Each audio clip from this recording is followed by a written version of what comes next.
Have you ever had one of those mornings where everything is still, almost too still, and you find yourself staring out the window not because there's something to see, but because something inside you feels unfinished? The coffee is hot. The light falls the same way it always does, and the rhythm of the day begins without asking if you're truly present in it. You move from one task to another, each one predictable. Take your pills, check your messages, water the plants, maybe turn on the news, but the questions that once lived in your mind have gone quiet. Not because they've been answered, but because they've been replaced by routine. And yet, if you listen closely, really listen, there's still a flicker of something else beneath it all. A whisper that says, I miss wonder. I miss being surprised. I miss looking at the world and asking, what else is out there? It's easy to forget that part of yourself, especially after 60, when the world keeps telling you it's time to slow down, time to let go of the unknown, time to stop reaching for more. But the soul doesn't shrink with age. It expands if we let it. And the key to that expansion isn't another book, another appointment, another routine. It's something much older, much deeper. It's curiosity, not the kind that wants facts or headlines, but the kind that wants meaning. The kind that pauses when sunlight hits the kitchen floor and asks, how did I get here? What has life been trying to show me lately? That's what this video is about. Not just curiosity as a mental exercise, but as a form of spiritual openness, as a way of staying alive from the inside out. Today, we're going to walk through 5 quiet but powerful reasons why keeping a sense of wonder might be the most important thing you can do for your spirit right now. Whether you're retired, newly widowed, feeling stuck, or simply unsure of what comes next, this is for you. These aren't just ideas. They are invitations to feel something again, to open a door inside that you thought was closed for good, to remember that even in a life that feels familiar, there are still new questions worth asking, new ways of seeing the ordinary, new insights waiting quietly beneath the surface. So as we move through each part, notice what stirs, notice what resists, notice what feels like a forgotten memory of who you once were before the world told you to settle. Because spiritual growth doesn't happen through answers. It begins in the moment you become willing to ask again, what else is possible? If that question still lives somewhere inside you, even quietly, even barely, then the journey hasn't ended. It's just entering its most honest chapter, and your spirit, far from being done, might be more ready than ever to begin again. Let's begin with something so simple, so quiet, that most people don't even realize when they've lost it. Curiosity is the breath of the spirit. It's what keeps your inner world alive long after the noise of the outer world has quieted down. And without it, something in the soul begins to settle. Not in peace, but in stillness that turns into weight. It starts slowly. You stop asking questions. Stop seeking new views. You tell yourself you've seen enough, learned enough, felt enough. But something deep inside you knows this isn't peace. It's pause. And pause can last years if no one dares to move again. Linda is 71. She once loved thunderstorms. She'd sit by the window with a mug of tea and feel alive in the chaos of it. The wind, the flashes, the sound of something bigger than herself. But lately, even the storms made her feel nothing. Until one evening, she looked up at the sky and noticed how the lightning lit up the underside of the clouds, golden, not white. She stared at it for minutes and quietly said to herself, have they always done that? That question wasn't loud. It wasn't dramatic, but it cracked something open. For the first time in months, she felt connected to the sky, to the present, to her own spirit. That's what curiosity does. It doesn't roar. It taps. It doesn't demand answers. It simply whispers, notice this. And if you do, something inside starts breathing again. Neuroscience confirms what the soul has always known. When we experience curiosity, the brain releases dopamine, the same chemical associated with joy, motivation, learning. It keeps the mind agile, but more than that, it keeps the heart interested in being here. Even small questions matter. I wonder what lives under that leaf. I wonder who that person was in the photo at the thrift store. I wonder why I stopped listening to music when I cook. These aren't distractions. These are invitations, because when we stop being curious, the world becomes flat. But when we begin again, even quietly, even in solitude, the world begins to shimmer. And it's not just about beauty. It's about feeling your own presence return. Curiosity isn't just about discovering what's outside. It's about rediscovering what still stirs inside, what still asks, what still reaches, what still remembers how to feel amazed. And that amazement is not reserved for youth. It's what keeps the soul from aging. It's what keeps you alive in the truest sense. So if life has felt gray lately, not from sadness, but from sameness, ask yourself, when was the last time I let myself be surprised? Not shocked, not overwhelmed, just gently surprised. That's where spiritual aliveness lives. Not in the answers, but in the moments you let yourself wonder again. The second reason curiosity matters so deeply as we grow older is this. It's what opens the heart to connection. Real connection. Not just casual conversation or polite small talk, but the kind of presence that makes people feel seen. Without curiosity, relationships often slide into repetition. We stop asking our partners how they really feel. We assume we know what our friends will say before they say it. We start to live beside people instead of truly with them.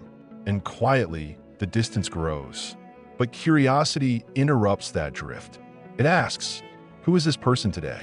What matters to them now? What's changed in them? And in me, since we last really looked at each other? Jim, 76, used to argue with his daughter over everything. Politics, values, even how she raised her kids. One afternoon, sitting on the porch, she said something that triggered the usual tension. But instead of pushing back, Jim paused. And then, almost without thinking, he asked, "What made you feel that way?" It wasn't a trick. It was genuine curiosity. And her face changed. Her voice softened. They talked for 2 hours without raising their voices once. Curiosity doesn't mean agreement. It means presence. It means asking instead of assuming. Listening instead of preparing to reply. And that changes everything, not just in relationships, but in how we relate to the sacred. Because if we can't stay open to each other, how can we stay open to something greater than us? Whether you believe in God or spirit or something you can't quite name, spiritual connection always begins with curiosity. It's the space between certainty and humility. It's the quiet decision to ask, what if I don't know everything? And then sit with that question, not in fear, but in reverence. Curiosity is the seedbed of compassion. It allows us to wonder what life feels like for someone else, to see pain we've never known, to honor stories we've never lived. And when we practice that kind of seeing, something softens in us, something real. You don't need to agree with someone to be curious about their heart. You don't need to understand everything to sit beside someone in their mystery. And when we allow for mystery in others, we make space for it in ourselves too. That's where love grows, in the unknown. Not in control, not in knowing what comes next, but in the willingness to meet each moment, each person, as if we've never seen them before. Because maybe we haven't. Maybe they've changed. Maybe we have. And maybe the sacred shows up most clearly when we stop looking for it in answers and start finding it in questions. So if you felt disconnected lately, not just from people, but from your own sense of meaning, ask yourself, when was the last time I approached someone with real curiosity? Not to fix them, not to teach them, just to understand. Sometimes that's the most spiritual thing we can do. Open our hearts and listen like it's the first time. The third reason curiosity matters so much in this stage of life is that it has the quiet power to turn the ordinary into the sacred. It doesn't take you somewhere new. It brings you back to where you already are and helps you see it differently. So many people after retirement say the same thing. The days blur. The calendar is full of sameness. Breakfast, errands, maybe a nap, maybe a show. But it all begins to feel like background noise. And then something happens. You notice the way the light hits the floor at 3 p.m. You watch the way your hands move when you fold laundry. You hear a bird you can't name singing in the hedge, and you stop. Not for long, just long enough to feel it. I've missed this. Curiosity is what makes those moments possible. It's not just a thought. It's a tension with wonder. It's the feeling of letting something small become meaningful. And that kind of attention, when practiced often enough, becomes a form of prayer. Not the kind with words, the kind with presence, the kind that says this moment matters, even if no one sees it. Caroline, 69, started taking photos on her phone every morning.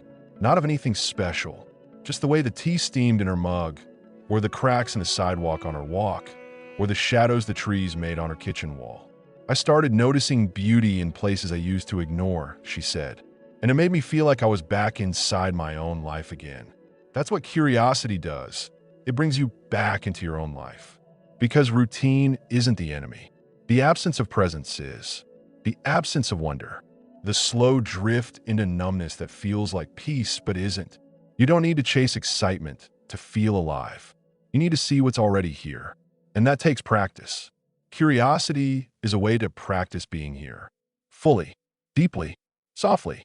It turns a meal into a meditation, a walk into worship, a conversation into communion. And in that space, where life is no longer background, but foreground, something sacred unfolds. Not loud, not grand, just quietly, as if the Spirit had been waiting all along for you to look up and say, I see you.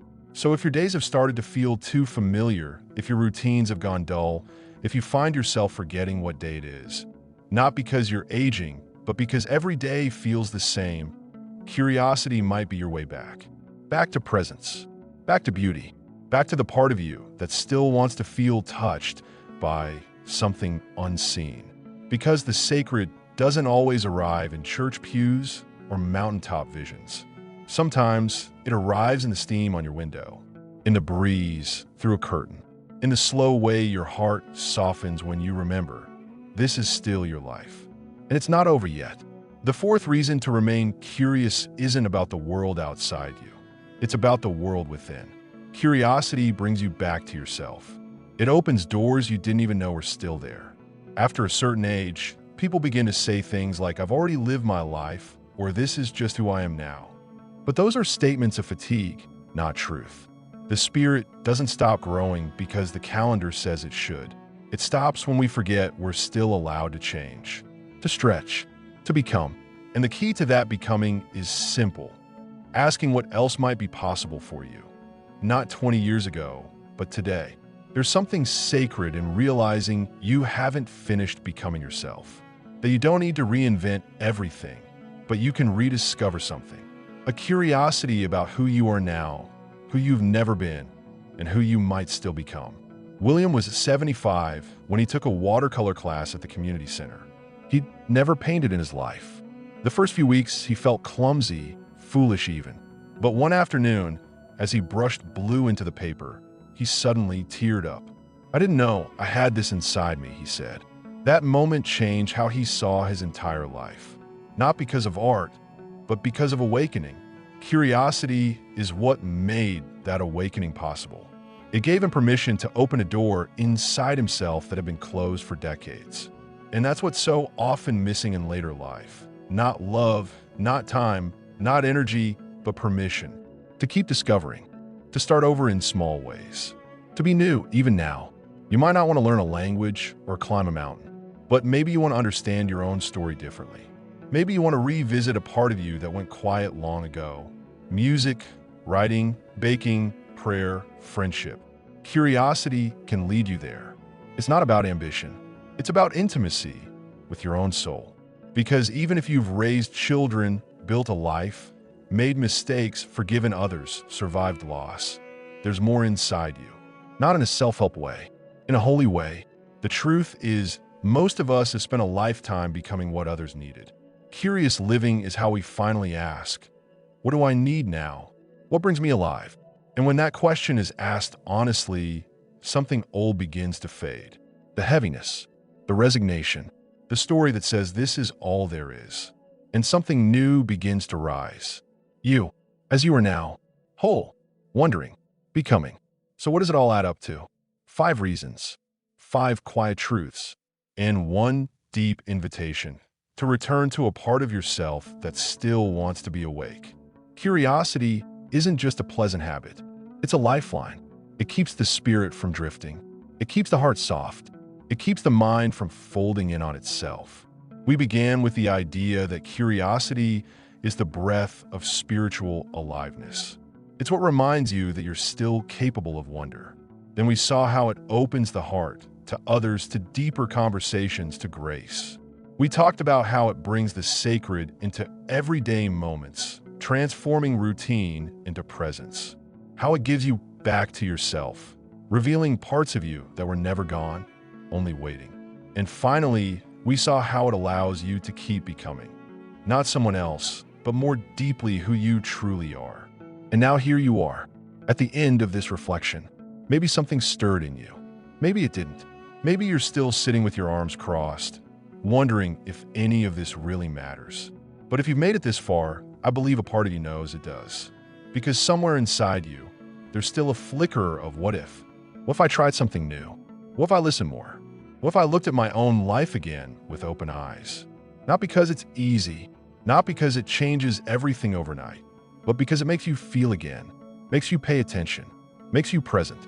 And presence, in the end, is where the sacred lives. Not in perfection, not in certainty, but in the quiet willingness to still be moved. You don't need to start big. You don't need to change your life. You just need to start noticing it again, asking small questions, following gentle pulls, sitting with what feels unfamiliar instead of shutting it out. Maybe today, it's the way your dog rests his chin on your foot, the scent of toast, the sound of your neighbor's wind chime. Maybe it's wondering what the sky looked like on the day you were born. Maybe it's simply this, sitting in silence and asking, what part of me have I forgotten to feed? The world hasn't stopped being beautiful. You haven't stopped being needed. And curiosity hasn't stopped being your way back to meaning. If this video brought something to life in you, like it, share it, subscribe. Not because we need more clicks, but because someone else out there might be sitting in the same stillness you were. And your sharing might be their spark. Leave a comment. Tell us what you're still curious about, what you're learning, what helps you stay open. Because this space isn't just about information. It's about remembering that growth doesn't end. The soul doesn't retire. And life, real, vibrant, spiritual life, doesn't stop asking, are you still with me? Thank you for being here. Thank you for being with us. Share your thoughts and experiences in the comments. Give this video a like, and don't forget to subscribe to the channel. Watch more of our inspiring and thoughtful videos. We're here to grow with you every step of the way.